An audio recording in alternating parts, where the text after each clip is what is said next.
পক্ষ থেকে মা বোনের কাছে আপনাদের কাছে আবেদন করছি যে আপনারা আমাদেরকে হাত চিহ্নে ভোট দেবেন। কিন্তু ভোট আপনি কেন দেবেন এটা বিবেচনা করার দায়িত্ব আপনার।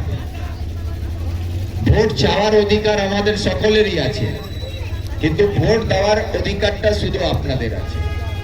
তা আপনারা ভোট দেবেন কিসের জন্য, কি আশা নিয়ে ভোটটা করবেন সেটা আপনাদেরকে ভাবতে হবে।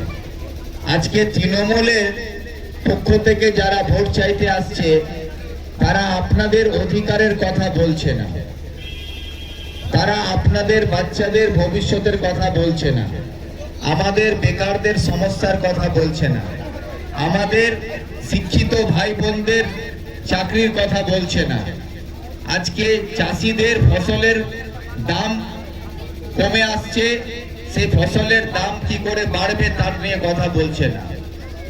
আজকে আমাদের যারা দিন আনে দিন খায় তাদের আয় কি করে বাড়বে সেই নিয়ে কথা বলে না। আজকে আমাদের দৈনন্দিন জীবনে যে প্রয়োজন সেইগুলো যে সরকার আমাদের পূরণ করবে, যেগুলো একটা ভারতের নাগরিক হিসাবে আপনার অধিকার, আপনার রাস্তা, আপনার পানীয় জলের ব্যবস্থা করা, আপনার বাচ্চার শিক্ষার ব্যবস্থা করা, আপনার স্বাস্থ্য পরিষেবার ব্যবস্থা করা, এই কথাগুলো আর তৃণমূল বলছে না, বিজেপি বলছে না। এখন এরা কি বলছে? তৃণমূলের নেতারাই আসলে মা বোনদের কাছে গিয়ে বলে ভোট না দিলে লক্ষ্মী ভান্ডার বন্ধ হয়ে যাবে, ভোট না দিলে ইন্দিরা আবাসের টাকা পাবে না, ভোট না দিলে রাশন বন্ধ হয়ে যাবে। এই কথাগুলোই তারা বলছে এসে।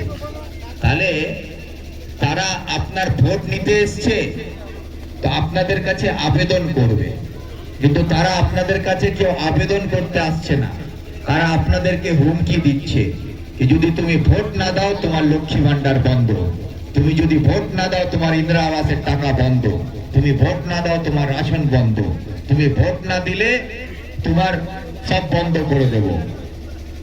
তো যে ধমকি দিয়ে আপনার ভোট চাইছে সে কোনোদিন জনগণের পক্ষে নেতা হতে পারে না বা জনগণের নেতা হতে পারে না। জনগণের দাবিকে সামনে রেখে যে আপনাদের কাছে ভিক্ষা চাইবে যে আপনার জন্য আমি লড়াই করতে এসেছি, আমরা বলছি, কংগ্রেস বলছে, আমি বলছি বিবেচনা করবেন। আপনার কোলে যে সন্তানটা আছে, আপনার বাড়িতে যে বাচ্চা দৌড়াদৌড়ি করছে,